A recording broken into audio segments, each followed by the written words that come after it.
அதற்கு மேலே அவருடைய வார்த்தைகளில் பாடம் நடத்துகிற பொழுது இருக்கக்கூடிய கனிவு இருக்குது பாருங்க.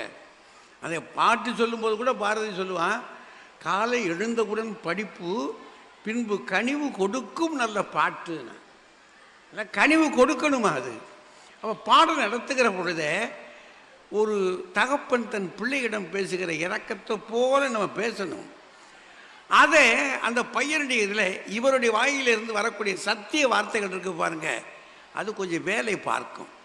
நாம் நம்மை முழுமையாக இந்த பிள்ளைகளுக்காக தயார்படுத்துகிறோம்னா கொஞ்சம் வேலை பார்க்கும். அது அதற்கும் அப்பாலே ஒரு கனிவான பார்வை, பார்வையில் கனிவு, பேச்சில் கனிவு, நம்முடைய செயலில் கனிவு. படிக்கலையா அந்த பையன், ஏயா என்ன விஷயம், சிரமம் இருக்கா, நான் நல்லா சொல்லித்தரலையா, இல்லை நீ வீட்டில் எதுவும் கஷ்டம் இருக்கா அப்படின்னு அந்த பையனை தட்டி கொடுத்து பேசுகிறது இருக்குது பாருங்கள், பெண்ணை பேசுகிறதுக்கு பாருங்கள். இப்போ நம்ம இடத்துல என்ன இருக்குன்னா, ஆசிரியருக்கும் மாணாக்கருக்கும் விலக்கல் ஜாஸ்தியாகிடுச்சு. தொலைதூரத்துக்கு போயிட்டோம் நம்ம. ஏன்னா அதுக்கு காரணம் எண்ணிக்கை காடுது. அவர்களுக்கும் ஆசிரியருக்கும் பிள்ளைகளுக்குமான நெருக்கம் இருக்கு பாருங்க, அதுவே கனிவை கொண்டு வந்து விடும். நெருக்கமே கனிவை கொண்டு வந்து விடும். நீங்கள் நெருங்க நெருங்க நெருங்க அந்த பிள்ளைகள் படிக்க ஆரம்பிக்கும், மரியாதை கொடுக்க ஆரம்பிக்கும், சில நேரங்களில் பக்தி காட்ட ஆரம்பிக்கும். அதனால் அடிப்படையாக என்ன சொல்ல வர்றேன், திரும்பி திரும்பி சொல்லி பார்த்தாலும் பிரம்பை, இந்த பாரதி இந்த பிரம்பை கையாடான விஷயத்தை சொன்னாங்க. அது ஒரு வகையில் பார்த்தா அதுதான் மொழிபெயர்ப்புன்னு மற்றவங்க நினைக்காங்க. பாரதி சொன்ன வார்த்தைகளில் துரட்டி தான் அடிப்படையை பார்த்தோம்னு சொன்னான். ஆனால் அதைத்தான் அமெரிக்காவில் இங்கர்சால் எடுத்துக்கிட்டான். இங்கர்சால் நேரடியாகவே இதுக்கு எதிராக காட்டுறான். இந்த பிரம்பு விவகாரம் இருக்கே, நீ வச்சுக்க, நீ பிரம்பை வச்சு நடத்து, நான் பாசத்தை வச்சு நடத்துகிறேன், போட்டி போட்டு பார்ப்போம் எவர் பிள்ளைகளை சிறப்பாக நடத்துகிறார்கள், கனிவாக நடத்துகிறார்கள்னு அமெரிக்காவில் இங்கர்சால் போட்டிக்கு வந்தான். ஆனால் பொதுப்படியாக யூதர்கள் பாடம் நடத்துவது அவங்க அம்மா நடத்துறது. யூத வீடுகளில் பள்ளிக்கூடம் வகுப்பு நடத்துறதெல்லாம் பிள்ளை தாய் தான் நடத்துவா. தாய் நடத்துகிற பொழுதே இந்த பையன் அடங்கலை அப்படின்னா தகப்பன் கொஞ்சம் கண்டிப்பு காட்டணும். கண்டிப்பு காட்ட வேண்டும்ன்றதுக்காகத்தான் இந்த பிரம்பை கையாடாதவன் அப்படின்னு சொல்ல அவங்க போட்டாங்க. இது ஆங்கிலேயர்கள் மொழிபெயர்ப்பு. அவர்கள் சில தவறுகளையும் செய்திருக்கிறார்கள்னு சொல்கிறாங்க. யூத மொழிபெயர்ப்பை அவங்க தங்களுக்கு ஏற்றார் போல மாற்றிக்கொண்டார்கள் என்ற ஒரு வெர்ஷன் இருக்குது. அதனால் அதில் தப்பு இருக்கலாம். என்றாலும் கூட கண்டிப்பு என்பது பெரும்பாலும் பெரியவர்கள் அடியாத பிள்ளை படியாது.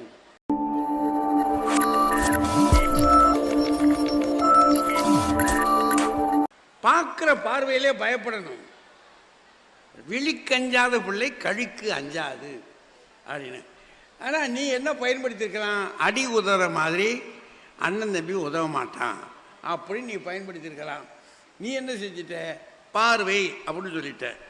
அப்படின்னா இந்த பக்கத்திலேயே என்ன எதிர்பார்க்குறாங்க, கனிவு அப்படின்றத இவங்க ரொம்ப பெருசாக சொல்கிறாங்க. இந்த பக்கத்தில் அவங்க பேசின பேச்சிலேயே அவங்க இருக்கக்கூடிய குறிப்பு எடுத்துக்கிட்டு வர்றேன். அவங்க சொன்ன செய்திகள்லாம் பார்த்தா கனிவு இருக்கணும். கண்டிப்பு எப்போ தேவைப்படும் அப்படின்னா, ஒரு ஆசிரியர் பாடம் நடத்துகிற போது கவனமே இல்லை. ஒரு பையன் இப்போ இவர் வரலாற்று பாடத்தை நடத்திக்கிட்டு இருக்காரு. அவன் அந்நேரம் வேறு புத்தகத்தை வச்சு சயின்ஸ் புத்தகத்தை படிச்சுக்கிட்டு இருக்கான்.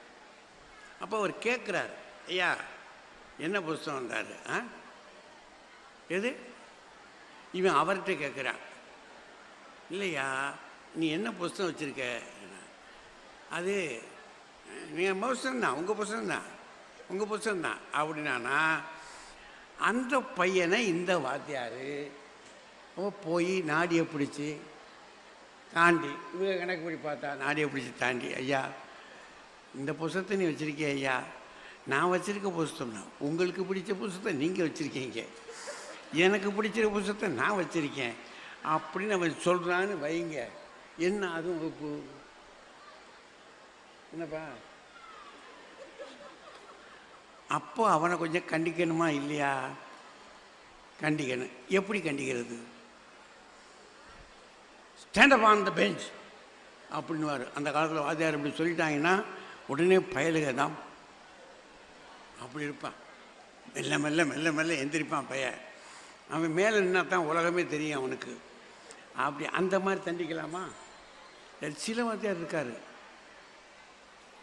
உப்பு மணல் அள்ளி கொண்டாந்து உள்ளே போட்டு அந்த மணலில் முட்டு போடுறதுக்கு. அந்த காலம், இந்த காலத்துலலாம் முடியாது. அந்த காலத்து இதெல்லாம் கார்பரேஷன் ஸ்கூலில் நடந்தது. மணல் அள்ளி கொண்டாந்து போட்டு முட்டி போடுறா அப்படின்வார். அப்படி போட்டால் அவங்க தகப்ப மாதிரி பார்த்துட்டு போனால், சாகுடா ஐயா வீட்டுக்கு அடங்க மாட்டேங்கிறான், கொல்லுங்க அப்படின்னு. இப்போ அப்படியா? எம்எல்ஏ வருவார், நேர எம்எல்ஏ வருவார். வந்த சொல்லி அப்போ எவன்டா இங்கே கரஸ்பாண்டன்ட்டுவான். அவர் ஆரம்பிக்கிற போதே எவன்டா அப்படின்வார். அப்புறம் அங்கே போன உடனே அவர்கிட்ட சொல்கிறோம், ஐயா உன் பையன் வகுப்புக்கு ஒழுங்காக வரமாட்டேங்கிறான், பாடங்கள் நடத்துகிற போது கேட்க மாட்டேங்கிறான், ரொம்ப அக்கிரமம் பண்ணுறானேண்ணா. பண்ண என்ன? அப்படி பண்ணதால தான் நான் இப்படி ஆயிருக்கேன், இதாக இருக்கேன். அவன் எம்எல்ஏ ஆயிருக்கான்.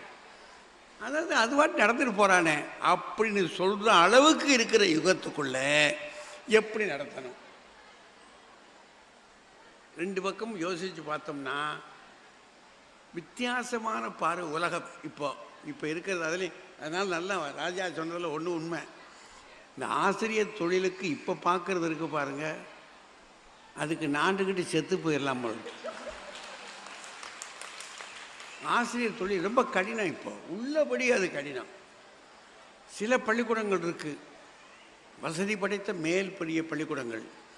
அங்கே போய் சேர்க்கறதுக்கே முதல் 2 நாளைக்கு முன்னாடி போய் அப்ளிகேஷன் வாங்கி ஏராளமான பணத்தை கட்டி அப்புறம் அங்கே போய் படிக்கிறாங்க. அங்கெல்லாம் பேச முடியாது. அங்கே சொன்னால் அவங்க அப்படி திரும்பி பார்த்தா இப்படி நிற்பான் பையன். இங்கே அவன் பேசிக்கிட்டு இருக்கும்போதே இவர் அவனை பார்த்தா அவன் சொல்கிறான், நீங்கள் பார்த்து அங்கிட்டு வாங்க, போங்க, நாங்கள் பேசிக்கிட்டு இருக்கோம், நீங்கள் போங்க. அப்போ அப்படி சூழலில் எப்படி இருக்கணும்? ஒன்று மட்டும் சொல்கிறேன், ஆசிரியர் அவனை கண்டிப்பதற்கு முன்னாடி தன்னை தகுதிக்குரியவராக மாற்றிக்கொள்ளணும். ரொம்ப தகுதிக்குள்ளவராக மாற்றிக்கொள்ளணும். ஆசிரியை பார்க்கிற பொழுதே அவனுக்கு மரியாதை வர வேண்டும். அவரை தோற்றத்தை பார்க்கிற பொழுதே அவனுக்கு, அது ஆணோ பெண்ணோ, அந்த பெண்ணுக்கோ அந்த ஆணுக்கோ ஒரு மரியாதை வரணும். இவர் பெரியவர் அப்படின்னு நினைப்பு வரணும். அதற்கு மேலே அவருடைய வார்த்தைகளில் பாடம் நடத்துகிற பொழுது இருக்கக்கூடிய கனிவு இருக்கு பாருங்க. அதை பாட்டு சொல்லும்போது கூட பாரதி சொல்லுவான், காலை எழுந்தவுடன் படிப்பு, பின்பு கனிவு கொடுக்கும் நல்ல பாட்டு. கனிவு கொடுக்கணுமா? அது அப்போ பாடம் நடத்துகிற பொழுதே ஒரு தகப்பன் தன் பிள்ளையிடம் பேசுகிற இரக்கத்தை போல நம்ம பேசணும். அதை அந்த பையனுடைய இதில் இவருடைய வாயிலிருந்து வரக்கூடிய சத்திய வார்த்தைகள் இருக்கு பாருங்க, அது கொஞ்சம் வேலை பார்க்கும். நாம் நம்மை முழுமையாக இந்த பிள்ளைகளுக்காக தயார்படுத்துகிறோம்னா கொஞ்சம் வேலை பார்க்கும். அது அதற்கும் அப்பாலே ஒரு கனிவான பார்வையில் கனிவு, பேச்சில் கனிவு, நம்முடைய செயலில் கனிவு. படிக்கலையா அந்த பையன், ஏயா என்ன விஷயம், சிரமம் இருக்கா, நான் நல்லா சொல்லித்தரலையா, இல்லை நீ வீட்டில் எதுவும் கஷ்டம் இருக்கா அப்படின்னு அந்த பையனை தட்டி கொடுத்து பேசுகிறது இருக்கு பாருங்கள், பெண்ணை பேசுகிறதுக்கு பாருங்கள். இப்போ நம்ம இடத்துல என்ன இருக்குன்னா, ஆசிரியருக்கும் மாணாக்கருக்கும் விலக்கல் ஜாஸ்தியாகிடுச்சு. தொலைதூரத்துக்கு போயிட்டோம் நம்ம. ஏன்னா அதுக்கு காரணம் எண்ணிக்கை காடுத. அவர்களுக்கும் ஆசிரியருக்கும் பிள்ளைகளுக்குமான நெருக்கம் இருக்கு பாருங்க, அதுவே கனிவை கொண்டு வந்து விடும். நெருக்கமே கனிவை கொண்டு வந்து விடும். நீங்கள் நெருங்க நெருங்க நெருங்க அந்த பிள்ளைகள் படிக்க ஆரம்பிக்கும், மரியாதை கொடுக்க ஆரம்பிக்கும், சில நேரங்களில் பக்தி காட்ட ஆரம்பிக்கும். அதனால் அடிப்படையாக என்ன சொல்ல வர்றேன், திரும்பி திரும்பி சொல்லி பார்த்தாலும் பிரம்பை இந்த பாரதி இந்த பிரம்பை கையாடான விஷயத்தை சொன்னாங்க. அது ஒரு வகையில் பார்த்தா அதுதான் மொழிபெயர்ப்புன்னு மற்றவங்க நினைக்கிறாங்க. பாரதி சொன்ன வார்த்தைகளில் துரட்டி தான் அடிப்படையை பார்த்தோம்னு சொன்னான். ஆனால் அதைத்தான் அமெரிக்காவில் இங்கர்சால் எடுத்துக்கிட்டான். இங்கர்சால் நேரடியாகவே இதுக்கு எதிராக காட்டுறான். இந்த பிரம்பு விவகாரம் இருக்கே, நீ வச்சுக்க, நீ பிரம்பை வச்சு நடத்து, நான் பாசத்தை வச்சு நடத்துகிறேன், போட்டி போட்டு பார்ப்போம் எவர் பிள்ளைகளை சிறப்பாக நடத்துகிறார்கள், கனிவாக நடத்துகிறார்கள்னு அமெரிக்காவில் இங்கர்சால் போட்டிக்கு வந்தான்.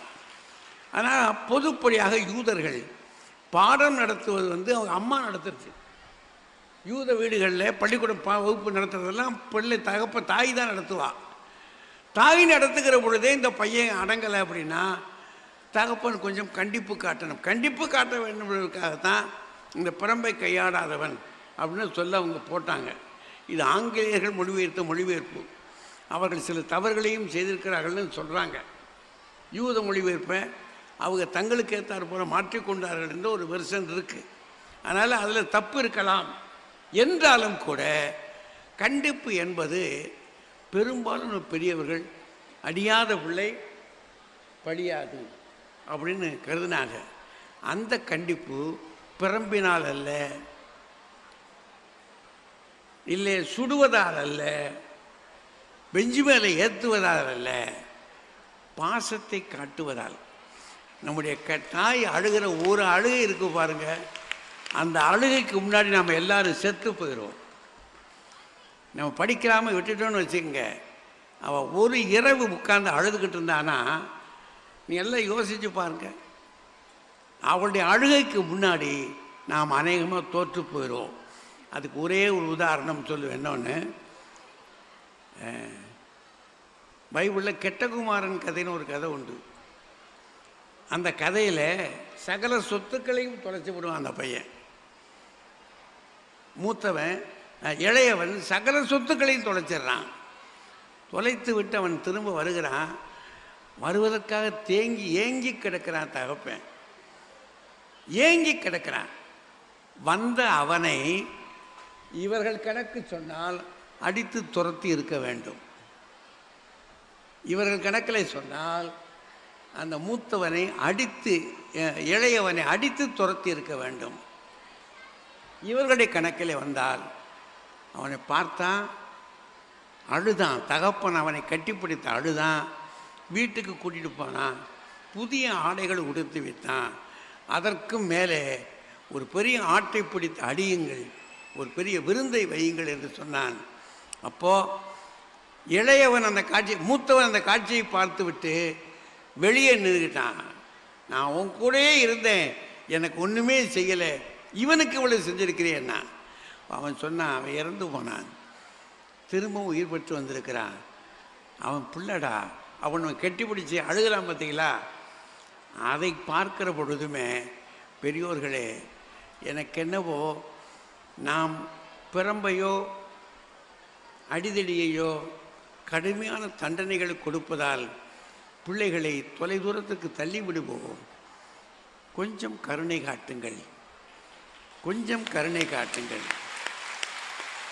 நம்முடைய அன்பு திருத்தவில்லை என்று சொன்னால், அன்பு திருத்தாததை பெரிய ஆயுதங்கள் ஒரு நாளும் சாதித்து விட முடியாது. அன்புதான் மிகப்பெரிய சாதனைகளை சாதித்திருக்கிறது. அதனால் எனக்கு என்னவோ 2 பேருடைய கருத்தை வைத்து பார்த்தா கனிவுதான் நம்முடைய பிள்ளைகளை வழிநடத்துவதற்கான முறை. அதனால் அவர்கள் மேலே இறக்கப்படுவோம். ஏனென்றால் அவர்கள் நாளை நம்மை நிலைநிறுத்தப் போகிறவர்கள், காப்பாற்றப் போகிறவர்கள். ஆகவே பெரியோர்களே, கனிவே என்று கூறி நன்றி கூறி விடுகிறேன். உடம்பாட்டில்லாதவர் வாழ்க்கை குடங்கருள் பாம்போட்டுடனுரின் தற்று முயூவ விளக்க உரை. அகத்தில் உடன்பாடு இல்லாதவருடன் குடிவாழும் வாழ்க்கை ஒரு குடிசெயர் பாம்போடு உடன் வாழ்ந்தார் போன்றது. சாலமன் பாப்பையா விளக்க உரை. மனப்பொருத்தம் இல்லாதவரோடு சேர்ந்து வாழும் வாழ்க்கை ஒரு குடிசைக்குள்ளே பாம்புடன் சேர்ந்து வாழ்வது போலாகும். கலைஞர் விளக்க உரை. உள்ளத்தால் ஒன்றுபடாதவர்கள் கூடி வாழ்வது என்பது ஒரு சிறிய குடிலுக்குள் பாம்புடன் இருப்பது போன்று ஒவ்வொரு நொடியும் அச்சம் தருவதாகும். உடம்பாட்டில்லாதவர் வாழ்க்கை குடங்கருள் பாம்போட்டுடனுரின் தற்று முயூவ விளக்க உரை. அகத்தில் உடன்பாடு இல்லாதவருடன் குடிவாழும் வாழ்க்கை ஒரு குடிசெயர் பாம்போடு உடன் வாழ்ந்தார் போன்றது. சாலமன் பாப்பையா விளக்க உரை. மனப்பொருத்தம் இல்லாதவரோடு சேர்ந்து வாழும் வாழ்க்கை ஒரு குடிசைக்குள்ளே பாம்புடன் சேர்ந்து வாழ்வது போலாகும். கலைஞர் விளக்க உரை. உள்ளத்தால் ஒன்றுபடாதவர்கள் கூடி வாழ்வது என்பது ஒரு சிறிய குடிலுக்குள் பாம்புடன் இருப்பது போன்று ஒவ்வொரு நொடியும் அச்சம் தருவதாகும். உடம்பாட்டில்லாதவர் வாழ்க்கை குடங்கருள் பாம்போட்டுடனுரின் தற்று முயூவ விளக்க உரை. அகத்தில் உடன்பாடு இல்லாதவருடன் குடிவாழும் வாழ்க்கை ஒரு குடிசெயர் பாம்போடு உடன் வாழ்ந்தார் போன்றது. சாலமன் பாப்பையா விளக்க உரை. மனப்பொருத்தம் இல்லாதவரோடு சேர்ந்து வாழும் வாழ்க்கை ஒரு குடிசைக்குள்ளே பாம்புடன் சேர்ந்து வாழ்வது போலாகும். கலைஞர் விளக்க உரை. உள்ளத்தால் ஒன்றுபடாதவர்கள் கூடி வாழ்வது என்பது ஒரு சிறிய குடிலுக்குள் பாம்புடன் இருப்பது போன்று ஒவ்வொரு நொடியும் அச்சம் தருவதாகும். உடம்பாட்டில்லாதவர் வாழ்க்கை குடங்கருள் பாம்போட்டுடனுரின் தற்று முயூவ விளக்க உரை. அகத்தில் உடன்பாடு இல்லாதவருடன் குடிவாழும் வாழ்க்கை ஒரு குடிசெயர் பாம்போடு உடன் வாழ்ந்தார் போன்றது. சாலமன் பாப்பையா விளக்க உரை. மனப்பொருத்தம் இல்லாதவரோடு சேர்ந்து வாழும் வாழ்க்கை ஒரு குடிசைக்குள்ளே பாம்புடன் சேர்ந்து வாழ்வது போலாகும். கலைஞர் விளக்க உரை. உள்ளத்தால் ஒன்றுபடாதவர்கள் கூடி வாழ்வது என்பது ஒரு சிறிய குடிலுக்குள் பாம்புடன் இருப்பது போன்று ஒவ்வொரு நொடியும் அச்சம் தருவதாகும். உடம்பாட்டில்லாதவர் வாழ்க்கை குடங்கருள் பாம்போட்டுடனுரின் தற்று முயூவ விளக்க உரை. அகத்தில் உடன்பாடு இல்லாதவருடன் குடிவாழும் வாழ்க்கை ஒரு குடிசெயர் பாம்போடு உடன் வாழ்ந்தார் போன்றது. சாலமன் பாப்பையா விளக்க உரை. மனப்பொருத்தம் இல்லாதவரோடு சேர்ந்து வாழும் வாழ்க்கை ஒரு குடிசைக்குள்ளே பாம்புடன் சேர்ந்து வாழ்வது போலாகும். கலைஞர் விளக்க உரை. உள்ளத்தால் ஒன்றுபடாதவர்கள் கூடி வாழ்வது என்பது ஒரு சிறிய குடிலுக்குள் பாம்புடன் இருப்பது போன்று ஒவ்வொரு நொடியும் அச்சம் தருவதாகும். உடம்பாட்டில்லாதவர் வாழ்க்கை குடங்கருள் பாம்போட்டுடனுரின் தற்று முயூவ விளக்க உரை. அகத்தில் உடன்பாடு இல்லாதவருடன் குடிவாழும் வாழ்க்கை ஒரு குடிசெயர் பாம்போடு உடன் வாழ்ந்தார் போன்றது. சாலமன் பாப்பையா விளக்க உரை. மனப்பொருத்தம் இல்லாதவரோடு சேர்ந்து வாழும் வாழ்க்கை ஒரு குடிசைக்குள்ளே பாம்புடன் சேர்ந்து வாழ்வது போலாகும். கலைஞர் விளக்க உரை. உள்ளத்தால் ஒன்றுபடாதவர்கள் கூடி வாழ்வது என்பது ஒரு சிறிய குடிலுக்குள் பாம்புடன் இருப்பது போன்று ஒவ்வொரு நொடியும் அச்சம் தருவதாகும். உடம்பாட்டில்லாதவர் வாழ்க்கை குடங்கருள் பாம்போட்டுடனுரின் தற்று முயூவ விளக்க உரை. அகத்தில் உடன்பாடு இல்லாதவருடன் குடிவாழும் வாழ்க்கை ஒரு குடிசெயர் பாம்போடு உடன் வாழ்ந்தார் போன்றது. சாலமன் பாப்பையா விளக்க உரை. மனப்பொருத்தம் இல்லாதவரோடு சேர்ந்து வாழும் வாழ்க்கை ஒரு குடிசைக்குள்ளே பாம்புடன் சேர்ந்து வாழ்வது போலாகும். கலைஞர் விளக்க உரை. உள்ளத்தால் ஒன்றுபடாதவர்கள் கூடி வாழ்வது என்பது ஒரு சிறிய குடிலுக்குள் பாம்புடன் இருப்பது போன்று ஒவ்வொரு நொடியும் அச்சம் தருவதாகும்.